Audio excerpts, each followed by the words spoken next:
ದೂರ ದೂರಿನ ಹಸಿರು ತೋಟಗಳಿಂದ ನಾವು ಒಳಗೆ ಇಡುವ ಹಿಮಿತ ಆಹಾರಗಳವರೆಗೆ ಏಗೊಗಿ ಮತ್ತು ಚಿನು ಜೊತೆಯಾಗುತ್ತಾರೆ.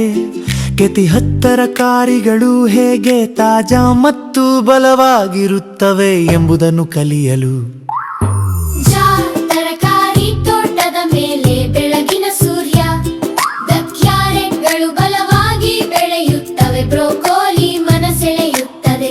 ಭಯ ಕಾಳಜಿಯಿಂದ ಕಟಾಯಿಸಲಾಗುತ್ತದೆ, ತಾಜಾ ಮತ್ತು ಸ್ವಚ್ಛ. ತಡಿನೀನಿಂದ ತೊಳೆಯಲ್ಪಟ್ಟು ಹೊಳೆಯುತ್ತಾ ಹಸಿರಾಗಿವೆ. ಸರಿಯಾಗಿ ಕತ್ತರಿಸಿ ದೊಡ್ಡದು ಚಿಕ್ಕದಾಗುತ್ತದೆ. ಹರಿಯೆಂದರು ಮುಂದಿನ ಹಂತಕ್ಕೆ ಸಿದ್ಧ.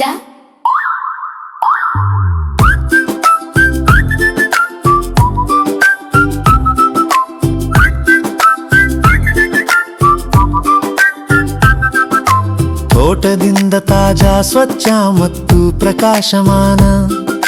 ತೊಳೆಯಿಸಿ ಕತ್ತರಿಸಿ ಸರಿಯಾಗಿ ಮುಗಿದಿದೆ. ಕಟ್ಲು ಹೇಳುತ್ತಾನೆ, ಇದನ್ನು ಹೇಗೆ ಮಾಡುತ್ತಾರೆ ನೋಡಿ. ಆರೋಗ್ಯಕರ ತರಕಾರಿಗಳು ಕಲಿಯುವುದು ಮಜಾ. ಪರಬೆಲ್ತ ಮೇಲೆ ನಿಧಾನವಾಗಿ ಜಾರುತ್ತವೆ. ಪಕ್ಕದಲ್ಲಿ ಸುರಕ್ಷಿತ ಯಂತ್ರಗಳು ಕೆಲಸ ಮಾಡುತ್ತವೆ. ತುಂಬಾ ಚಳಿ, ಅತಿ ವೇಗ, ತ್ವರಿತ ಹಿಮೀಕರಣ ಮಾಯೆ, ಪೋಷಕಾಂಶಗಳು ಉಳಿಯುತ್ತವೆ. ಚಿನು ಹೇಳುತ್ತಾನೆ, ಅದನ್ನು ನೋಡಿ. ಕ್ಷಣಾರ್ಧದಲ್ಲಿ ತಾಜಾತದ ಹಿಮಗಟ್ಟುತ್ತದೆ.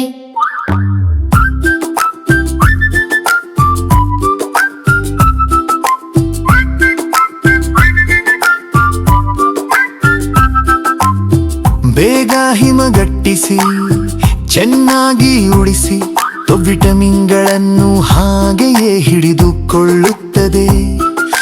ಚಳಿ ಮತ್ತು ವೇಗವೇ ಕೀಲಿ ತಾಜಾ ಮತ್ತು ಆರೋಗ್ಯಕರ ಕಾಣುತ್ತಿದೆಯೇ.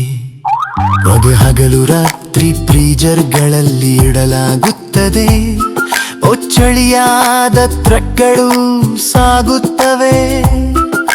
ತರಕಾರಿಗಳನ್ನು ತಣ್ಣಗಾಗಿ ಒಣವಾಗಿಯೇ ಇಡುತ್ತವೆ. ಅಂಗಡಿಯಿಂದ ಮನೆಗೆ ತಲುಪುತ್ತವೆ. ನಮಗೆ ಇಷ್ಟವಾದ ಅದೇ ತಾಜಾ ರುಚಿ. ಪ್ಯಾಕ್ ಮಾಡಿ ಸಂಗ್ರಹಿಸಿ ಕಾಳಜಿಯಿಂದ ಕಳುಹಿಸಿ.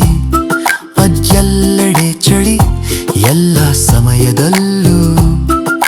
ತೋಟದಿಂದ ತಟ್ಟೆಯವರೆಗೆ ಪ್ರಯಾಣ ನಿಜ. ನಿನಗೂ ನನಗೂ ಹಿಮಿತ ತಾಜಾತನ.